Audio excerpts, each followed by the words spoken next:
तरफ से तुलसी विवाह और देव उठनी एकादशी की मंगल शुभकामनाएं। भगवान शालिग्राम और तुलसी की कृपा सदैव आप और आपके समस्त परिवार पर बनी रहे। दोस्तों, आज की वीडियो में आप सुनेंगे देव उठनी एकादशी व्रत की पौराणिक कथा। और अब सबसे पहले आप सुनेंगे देव उठनी एकादशी व्रत की कथा।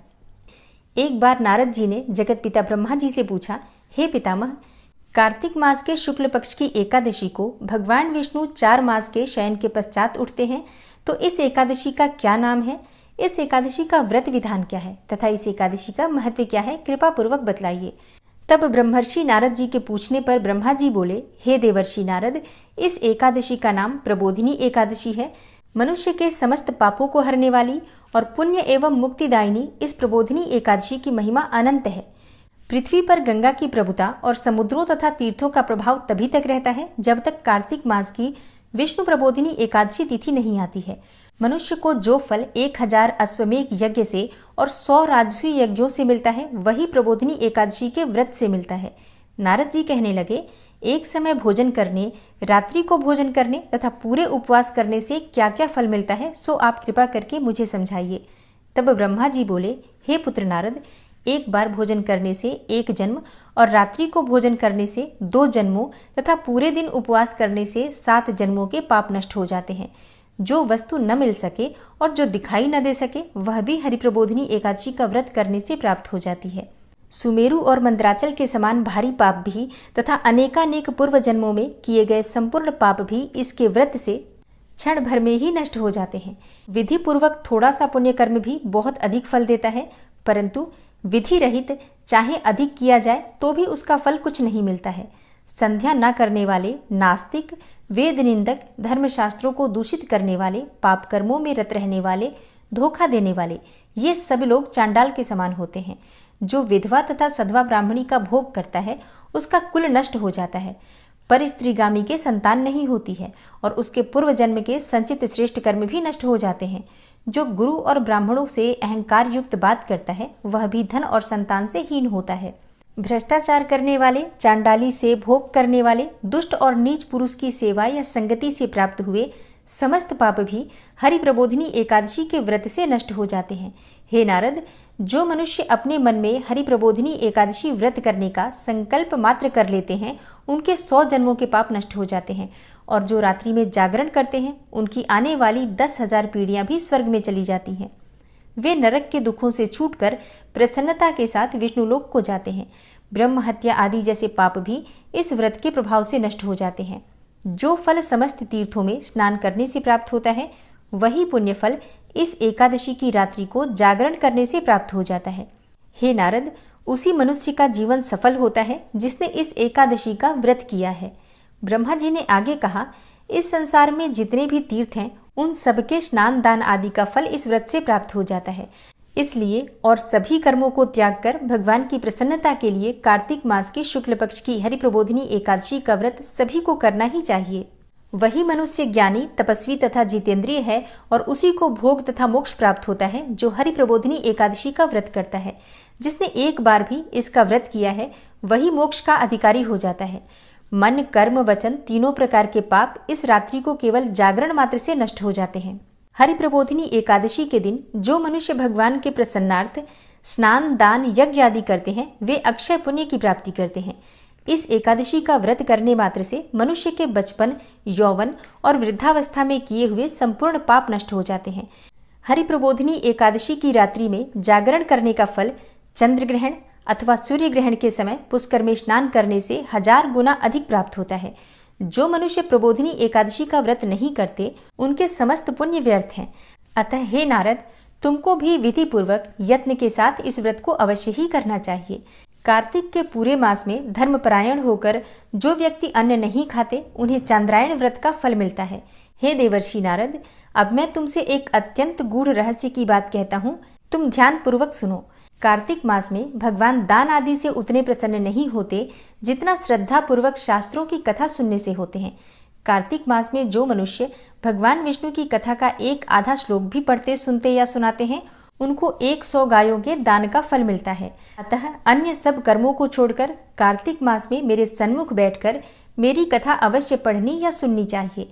इस मास में शास्त्रों की कथा कहने और सुनने से 10,000 यज्ञों का फल मिलता है और साथ ही समस्त पाप भी नष्ट हो जाते हैं। जो नियम पूर्वक हरिकथा सुनते हैं वे 1000 गोदान का फल पाते हैं। विष्णु के जागने के दिन जो भगवान की कथा सुनते हैं वे 7 द्वीपों समेत पृथ्वी के दान करने का फल पाते हैं। और जो मनुष्य भगवान की कथा सुनने के पश्चात वाचक को अपनी सामर्थ्य के अनुसार दक्षिणा देते हैं उनको सनातन लोक मिलता है। ब्रह्मा जी के ये वचन सुनकर नारद जी ने कहा, हे भगवान, हरिप्रबोधिनी एकादशी के व्रत की विधि तथा महात्म्य विस्तार पूर्वक समझाकर कहिए। ब्रह्मा जी कहने लगे, ब्रह्म मुहूर्त में जब 2 घड़ी रात्रि शेष रहे उठकर शौच आदि से निवृत्त होकर दंत धावन आदि करके नदी, तालाब, कुआं, बावड़ी या घर में जैसा भी संभव हो स्नान आदि करें। फिर भगवान की पूजा करके कथा सुने और व्रत का नियम ग्रहण करें। भगवान से विनय करें, हे प्रभु, आज निराहार रहकर व्रत करूंगा, दूसरे दिन द्वादशी को भोजन करूंगा, अतएव आप मेरी रक्षा कीजिए। तत्पश्चात भक्ति भाव से व्रत करना चाहिए। रात्रि को भगवान के आगे जागरण करना चाहिए। नृत्य और गीत आदि करने चाहिए। हरि प्रबोधिनी एकादशी के दिन कृपणता का त्याग करके मतलब कंजूसी का त्याग करके पुष्पों, फलों, अगर, धूप, दीप, नैवेद्य आदि से भगवान का पूजन करना चाहिए। शंख में जल भरकर भगवान को अर्घ्य देवें। इसका समस्त तीर्थों से भी करोड़ गुना फल प्राप्त होता है।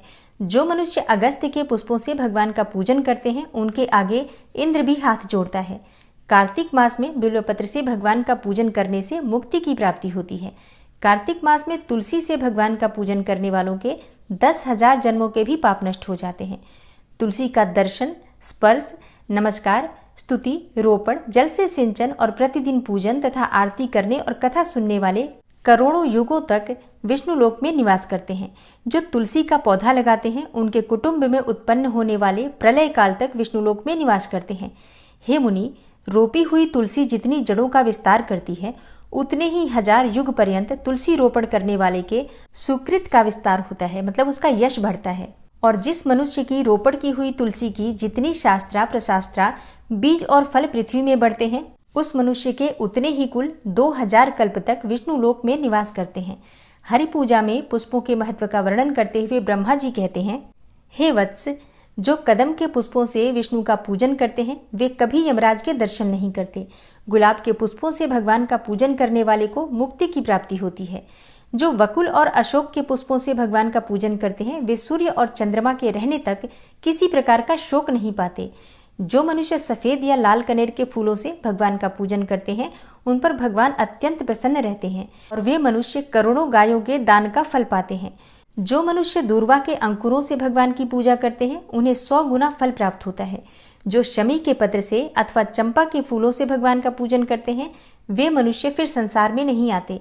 और जो मनुष्य केतकी के पुष्प भगवान पर चढ़ाते हैं उनके करोड़ों जन्मों के भी पाप नष्ट हो जाते हैं। पीले और लाल वर्ण के कमल के पुष्पों से भगवान का पूजन करने वाले श्वेत द्वीप में निवास करते हैं। और इसके आगे ब्रह्मा जी कहते हैं, प्रबोधिनी एकादशी की पूरी रात्रि को जागरण करना चाहिए, पूजन करना चाहिए। कथा कीर्तन करने के पश्चात प्रातःकाल उठकर नदी पर जाएं और वहां स्नान करें, जप करें तथा नित्य कर्म करके घर पर आकर विधि विधान पूर्वक भगवान केशव का पूजन करें। द्वादशी को व्रत की समाप्ति पर विद्वान ब्राह्मणों को भोजन करावें और दक्षिणा देकर क्षमा याचना करें। और इसके पश्चात भोजन, गौ और दक्षिणा देकर गुरु का पूजन करें। जो वस्तु व्रत में छोड़ने का नियम किया हो वह ब्राह्मणों को पर्याप्त मात्रा में दे।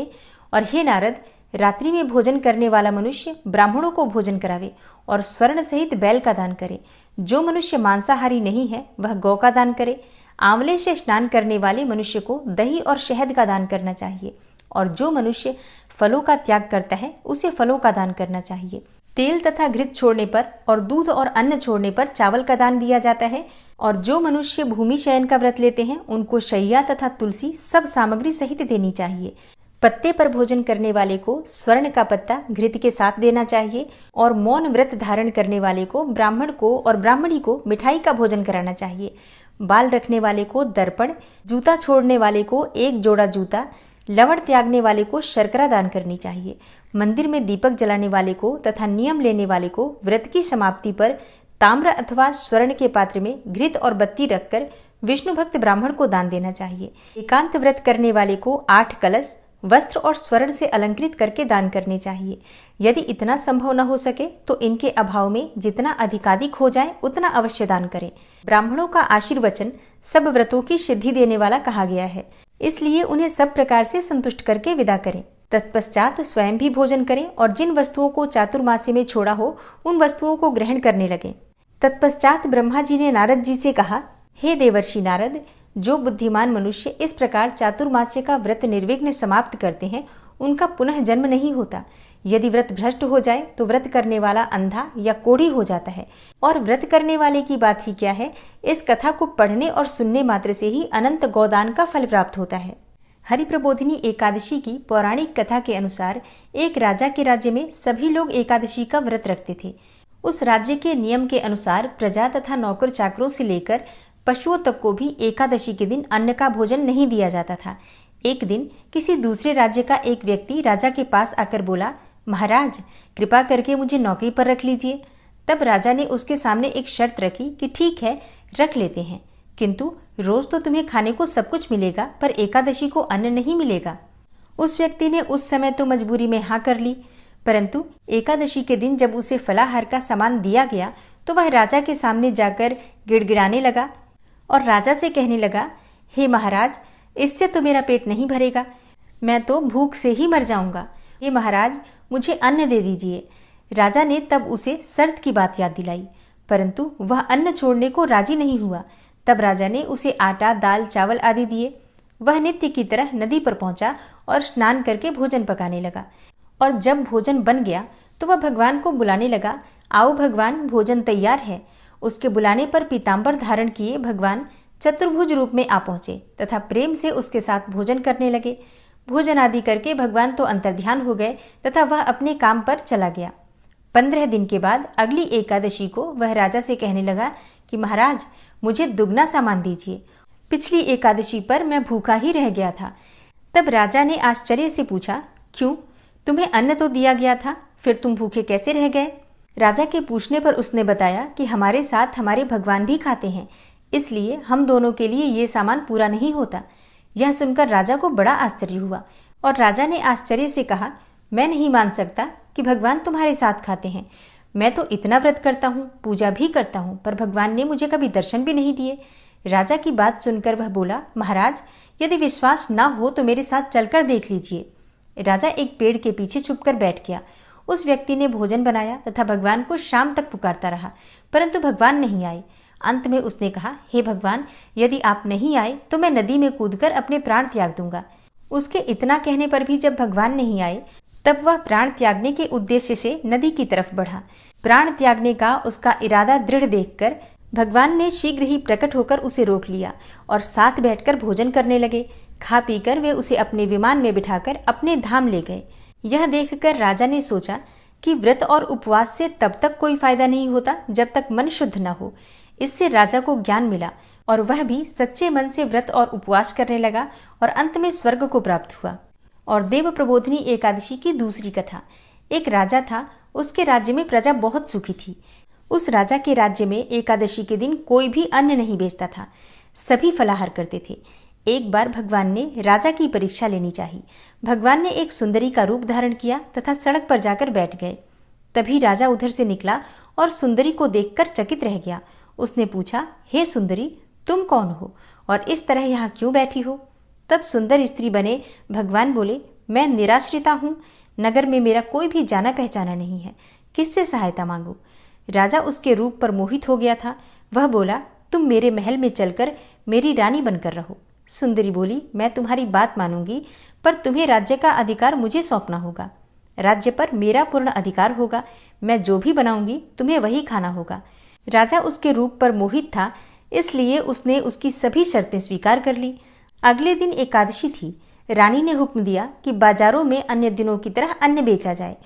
उसने घर में भी मांस, मछली आदि पकवाए तथा परोसकर राजा से खाने के लिए कहा। यह देखकर राजा बोला, रानी, आज एकादशी है, मैं तो केवल फलाहार ही करूंगा। तब रानी ने शर्त की याद दिलाई और बोली, या तो खाना खाओ, नहीं तो मैं बड़े राजकुमार का सिर काट लूंगी। राजा बहुत परेशान हुआ। राजा ने अपनी स्थिति बड़ी रानी से कही तो बड़ी रानी बोली, महाराज, धर्म न छोड़ें, बड़े राजकुमार का सिर दे दीजिए। पुत्र तो फिर भी मिल जाएगा, लेकिन एक बार धर्म गया तो धर्म नहीं मिलेगा। इसी दौरान बड़ा राजकुमार भी खेलकर आ गया। माँ की आंखों में आंसू देखकर वह रोने का कारण पूछने लगा तो माँ ने उसे सारी वस्तु स्थिति बता दी। तब वह बोला, मैं सिर देने के लिए तैयार हूँ, पिताजी के धर्म की रक्षा होगी, जरूर होगी। राजा दुखी मन से राजकुमार का सिर देने को तैयार हो गया तो रानी के रूप में भगवान विष्णु ने प्रकट होकर असली बात बताई। हे राजन, तुम इस कठिन परीक्षा में भी पास हुए।